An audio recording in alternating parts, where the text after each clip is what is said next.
From the dawn of the railway age, trains have symbolized progress and connection. Yet with this power came tragic lessons. We're recounting 10 unforgettable train accidents, not to sensationalize, but to understand the failures in technology and procedure. We'll explore how each disaster, chosen for its impact and legacy, ultimately forged the crucial safety standards that make rail travel safer for us all today. 1. The Versailles Rail Accident, 1842. On May 8, 1842, a festive train carrying over 770 passengers back to Paris from the King's celebrations at Versailles reached the top of a slope near the town of Meudon. The journey was proceeding normally until, with a sharp crack, the leading locomotive's external axle suddenly fractured.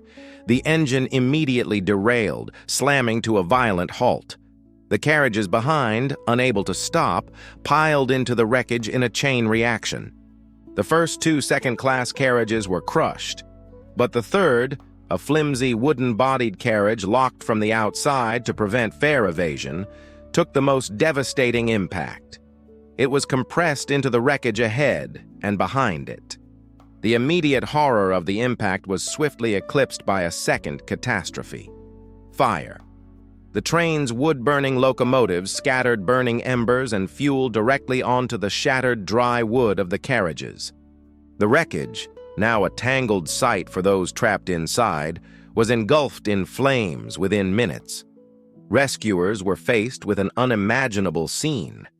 They could hear the sounds of those trapped inside the locked, burning carriages, but were often unable to help, as the locked doors and intense heat made rescue nearly impossible. The final death toll remains uncertain, but is estimated to be between 52 and over 200, making it the first major railway disaster in world history. The official investigation pointed to the fatigue failure of the locomotive's leading axle. However, the root causes ran much deeper, exposing the profound safety shortcomings of the nascent railway age. The investigation revealed a trifecta of failure: mechanical, structural, and procedural. The technology was in its infancy, with axles not tested for metal fatigue. The carriage design was lethally inadequate, being essentially combustible wooden stagecoaches on rails. Compounding this was the deadly practice of locking passengers inside. The legacy of the Meudon disaster was profound. French railway companies were compelled to implement immediate and sweeping reforms. The most significant change was the mandatory move away from wooden-bodied carriages to those built with a strong, continuous metal frame. Furthermore, the deadly practice of locking passengers inside carriages was abolished. The disaster also spurred intense engineering focus on axle design and manufacturing, and highlighted the critical need for more effective braking systems. The Versailles rail accident stands as a pivotal moment in engineering history, where the sacrifice of its victims forged the first crucial principles of crashworthiness and passenger safety. 2. The Great Train Wreck of 1918. On July 9, 1918, in the deep heat of a Tennessee summer, 2 passenger trains converged on the same piece of track near Nashville. Number 1, the Memphis Special, was running late. Coming from the opposite direction was its twin, the westbound Atlanta Special, which was on time. Their paths were destined to cross on a single-track section of line. The sequence of events began with a routine request. The engineer of the delayed number 1 asked a telegraph operator to get permission for a passing maneuver. The operator, David Kennedy, sent the request, but critically failed to wait for the dispatcher's explicit reply. He prematurely gave the clear signal to the crew of number 1. Rushing to make up time, the Memphis Special pulled out onto the single-track stretch. Minutes later, the westbound number 4 received its own orders correctly, stating it had the right to the main track. Unaware of the other train, it built up speed. The 2 trains, each believing they had the right of way, raced towards a blind curve. The crews saw each other at the last possible second and slammed on the brakes. But it was hopeless. They collided almost head-on at a high combined speed. The force of the collision was immense. The wooden-bodied coaches were splintered. The lead coaches of both trains were telescoped, crushed and shoved into the cars behind them, trapping passengers. The official death toll was 101 people, with an additional 171 injured, making it the deadliest rail accident in United States history at the time. The subsequent investigation pinpointed the root cause as a catastrophic failure of procedure. The telegraph operator was found responsible for his negligence. However, the inquiry revealed that the system itself was a recipe for disaster. It relied entirely on the infallibility of a single person using a manual, paper-based system. There were no automatic signals to provide a physical fail-safe against human error. The legacy of the Great Train Wreck of 1918 was a seismic shift in American railway safety. The tragedy shocked the nation and the railroad industry into action. It accelerated the adoption of technologies like centralized traffic control, CTC, which gave a dispatcher direct control over signals and made it impossible for two trains to be authorized onto the same block of track. Furthermore, the accident forced a rigorous overhaul of the rules governing single-track operation and galvanized the industry's shift to all-steel passenger carriage construction. 3. The Quintinshill rail disaster, 1915. On the foggy morning of May 22, 1915, near the Scottish border, a catastrophe unfolded that would become the deadliest railway disaster in British history. The disaster occurred at the Quintinshill signal box. The chain of events began with a series of deliberate violations of procedure by the two signalmen on duty. The first critical mistake was made when signalman George Meakin allowed a local passenger train to be shunted onto the main line, directly in the path of oncoming traffic. To hide this dangerous practice, he placed an old signal lever over the relevant block instrument and covered it with a piece of paper. This physically prevented the instrument from showing the presence of the parked train. The incoming signalman, James Tinsley, then compounded the error. He accepted an express train and also, fatally, accepted a special troop train carrying soldiers. Tinsley had not personally seen the local train on the line. With the block instrument falsely showing the line was clear, Tinsley offered the troop train to the next signal box. Just minutes later, the express train was approaching. In a moment of panic, Tinsley realized a collision was imminent. It was too late. The troop train, traveling at high speed, slammed into the parked local train. The force of the impact was catastrophic. The wreckage was strewn across both tracks. Within a minute, the northbound express train plowed into the wreckage at high speed. Then, the final horror ignited. The trains, lit by gas lamps, saw their gas cylinders rupture on impact. The escaping gas ignited, and the entire wreck site was instantly engulfed in a firestorm. The official death toll was 227, with the vast majority being soldiers. The subsequent court-martial laid the blame squarely on the two signalmen for their gross negligence. However, the root cause was a deeply ingrained, informal culture of cutting corners at the signal box. The legacy was a total and uncompromising overhaul of signal box procedures across Britain. The most significant reform was the absolute enforcement of the block system and the introduction of physical fail-safe reminder apparatus. Signalmen were now required to place a collar on the relevant signal lever for every train, which could not be removed until the train had passed completely. Furthermore, the rules regarding the train register were tightened, and the tragedy accelerated the phasing out of gas lighting on railway carriages. 4. The Torre Tunnel Disaster, 1944. On the morning of March 2, 1944, in Italy, a catastrophic sequence of events began unfolding at the entrance to the Army Tunnel near Balvano. A freight train, heavily laden with supplies and unauthorized passengers, struggled on a steep ascent. As it entered the tunnel, the train, burdened beyond capacity, stalled on the slick tracks. The two locomotives at the head of the train continued to burn low-grade, high-smoke coal. In the confined, poorly ventilated space of the long tunnel, the atmosphere quickly turned lethal. The steam engines consumed the available oxygen and replaced it with a toxic mixture of carbon monoxide and carbon dioxide.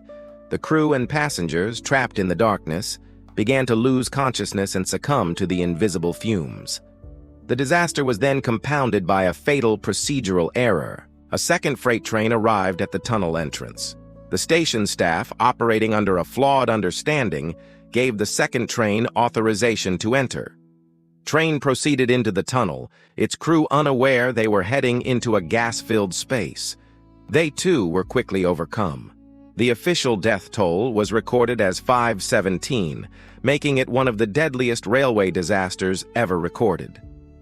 The immediate cause of death was carbon monoxide poisoning, but the root causes were a combination of wartime desperation, technological limitation, and inadequate safety protocols.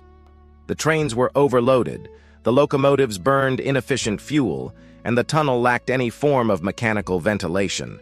Communication systems were primitive. The legacy of the Torre tunnel disaster was profound in shaping post-war European railway safety. It served as a vivid case study of the dangers of wooden carriages in a fume event and the peril of non-ventilated tunnels. It provided a powerful argument for accelerating the transition to all-steel rolling stock. More directly, the disaster forced a comprehensive re-evaluation of tunnel safety protocols, including strict limitations on train weight, improved communication between signal boxes, and the development of improved ventilation systems. 5. The Harrow and Wealdstone rail crash, 1952. On the fog-shrouded morning of October 8, 1952, the station of Harrow and Wealdstone in London was the site of Britain's worst peacetime rail disaster. The catastrophe was initiated by a single, fundamental error. The overnight Perth to London express, traveling at high speed, passed both a caution and a stop signal. It rocketed into the station at an estimated 60 miles per hour. The result was devastating. The express slammed directly into the rear of a crowded, stationary local commuter train. The force of the impact demolished the rear carriages and hurled debris across the tracks. The express locomotive was thrown sideways. Mere seconds after the initial collision, a third train, a northbound express, entered the station on the adjacent track. With no time to stop, it plowed into the wreckage. The scene became a tangled mound of shattered carriages. The immediate cause was that the driver had passed a signal at danger. The subsequent inquiry could find no definitive mechanical fault, pointing the investigation towards human factors. The most plausible explanation was that the driver may have suffered a sudden medical emergency, rendering him unable to respond. The legacy was a seismic shift in British railway safety philosophy. The official report concluded that the system needed a technological backup to protect against inevitable human error. The automatic warning system, AWS, already in development, was accelerated to nationwide implementation. AWS involved a magnetic ramp on the track that would interact with a train. If a signal was restrictive, a horn would sound in the cab.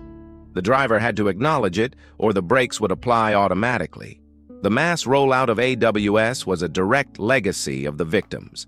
It transformed the driver-signal relationship from one of pure vigilance to one of verified interaction. The disaster forced the recognition that technology must serve as a guardian against human fallibility, a principle that would later evolve into even more advanced systems. 6. The Bath Rail Disaster, 1957. On the night of June 1, 1957, the Bathurst to Sydney mail train in Australia was running late. As it approached a sharp, horseshoe-shaped curve with a severe speed restriction, the driver applied the brakes. To their horror, they discovered the train's braking power was utterly inadequate. The vacuum brakes controlling the carriages failed to engage. The train, now a runaway, hit the curve at double the safe speed. The locomotive stayed on the tracks, but the lightweight wooden carriages behind it could not withstand the forces. They derailed catastrophically, piling into each other and splintering. 7 people lost their lives and another 54 were injured.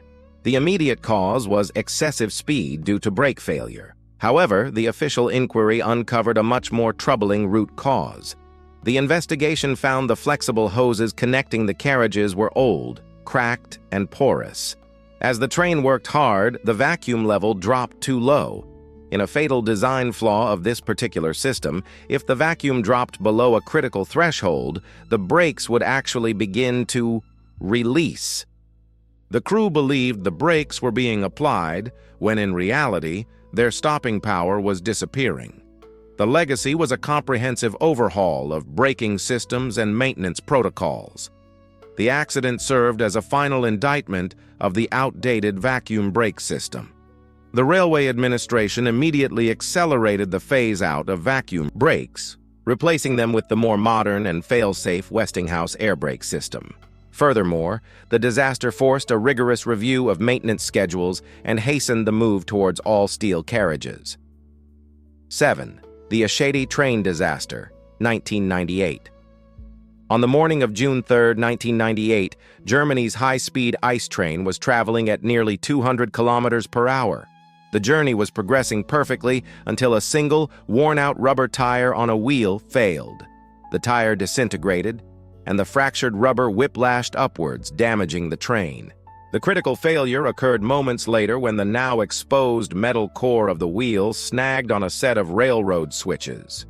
This snagging forced the wheel set into the wrong track direction. The first carriage derailed and slammed into the pillars of a road overpass. The momentum of the following carriages caused them to jackknife and pile into the wreckage. The overpass, its support pillars damaged, then collapsed onto the middle of the train. The official death toll was 101 people. The immediate cause was the failure of a single rubber tire. However, the official investigation revealed that the root cause went far beyond material fatigue. The design of the single-axle wheel itself was fundamentally flawed for high-speed operations. Furthermore, the maintenance and inspection procedures were completely inadequate for detecting internal fatigue cracks. The legacy was a global re-evaluation of high-speed rail engineering. The most direct change was the swift phasing out of the rubber-tired wheels, replaced with traditional solid monoblock wheels. This change was adopted worldwide. Beyond the hardware, Eschede triggered a revolution in inspection technology, leading to mandatory ultrasonic testing and the development of line-side monitoring systems to scan passing trains for defects. 8. The Viareggio rail derailment, 2009.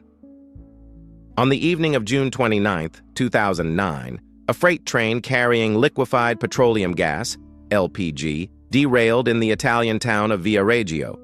As the train navigated a set of points, the lead wagon suddenly derailed. The violent jarring caused the derailed tank car and several others to rupture. The LPG, stored under pressure, instantly began to vaporize and escape in a massive, invisible cloud that seeped into nearby apartment buildings. The resulting explosion was devastating. A massive fireball erupted, engulfing entire buildings. The force of the blast leveled structures and trapped residents. 32 people lost their lives, many in their own homes. The immediate cause was the mechanical failure of a wheel. However, the investigation revealed a chain of root causes. The primary technical failure was the catastrophic rupture of the tank cars themselves, which were made from a type of steel that became brittle and split open. Beyond the tank design, there were systemic procedural failures, including the routing of a dangerous cargo through a populated area and insufficient maintenance protocols. The legacy was a seismic shift in European regulations for transporting dangerous goods. The tragedy forced a Europe-wide review, leading to the mandatory phase-out of older tank cars and the requirement for tanks built with thicker, more fracture-resistant steel and enhanced protective shields. Additionally, new rules compelled railway operators to perform detailed risk assessments for routes, often bypassing population centers. 9. The Santiago de Compostela derailment, 2013. On July 24, 2013, a Spanish high-speed train was traveling on a hybrid route. It transitioned from a high-speed line to a conventional line, which featured a sharp curve with a severe speed restriction. Instead of slowing down, the train entered the curve at an estimated 179 kilometers per hour, more than twice the posted speed limit. The locomotive and all 13 carriages derailed, hurtling off the tracks in a massive, chaotic sequence of collisions. The force was so extreme that one carriage was thrown over a sound barrier wall. The accident resulted in 79 fatalities. The immediate cause was excessive speed. The driver was distracted by a phone call, leading to a critical loss of situational awareness. However, the official investigation revealed that the root cause was a profound and fatal gap in the safety system. The high-speed line had the European Train Control System, ETCS, which would have automatically enforced the speed limit. The conventional line only had a basic system that could alert the driver but not forcibly slow the train. The legacy was a massive acceleration in the rollout of advanced automatic train protection systems across Spain's conventional rail network. The tragedy demonstrated that a safety system reliant solely on human vigilance is fundamentally incomplete. It reinforced the global principle that technology must act as a final layer of defense against human error. 10. The Amritsar train disaster, 2018. On the evening of October 19, 2018, during a festival in Amritsar, a large crowd gathered in an open space adjacent to the railway tracks. As a burning effigy began to tilt dangerously, the crowd surged backward. In the panic, a significant portion of the crowd was pushed directly onto the railway tracks. At that precise moment, a passenger train was approaching. The train was not scheduled to stop and was moving at normal speed. The driver saw the crowd and slammed on the emergency brakes, but it was too late. The train plowed into the dense crowd. The immediate toll was 59 people killed. The immediate cause was the presence of a large crowd on an active railway track. The investigation revealed a failure of systemic coordination and public safety management. The event organizers had failed to inform the railway department. There were no physical barriers separating the ground from the tracks, and there was a lack of crowd control measures. The legacy was a national outcry and a re-examination of public safety around railway infrastructure in India. New, stricter guidelines were issued for events near railway lines, making coordination with railway officials mandatory. There was a push to erect permanent boundary walls and launch public awareness campaigns about the dangers of trespassing. The disaster underscored that railway safety is also the responsibility of civic planners, event organizers, and the public. As we've seen from the 1840s to the modern day, these 10 tragedies, while unique in their circumstances, share a common and sobering theme. Each one exposed a critical flaw, whether in technology, procedure, or human systems, that had been previously overlooked. The silver lining, if one can be found in such profound loss, is that each disaster became a hard-learned lesson etched in policy and steel. The safety protocols, advanced signaling, and fail-safe mechanisms we rely on today are a direct and living legacy of these events. They stand as a somber reminder of the price of progress and the unending pursuit of safety. The memory of those lost in these accidents lives on. It echoes in the work of a railway inspector, in the automated warning in a driver's cab, and in every regulation followed.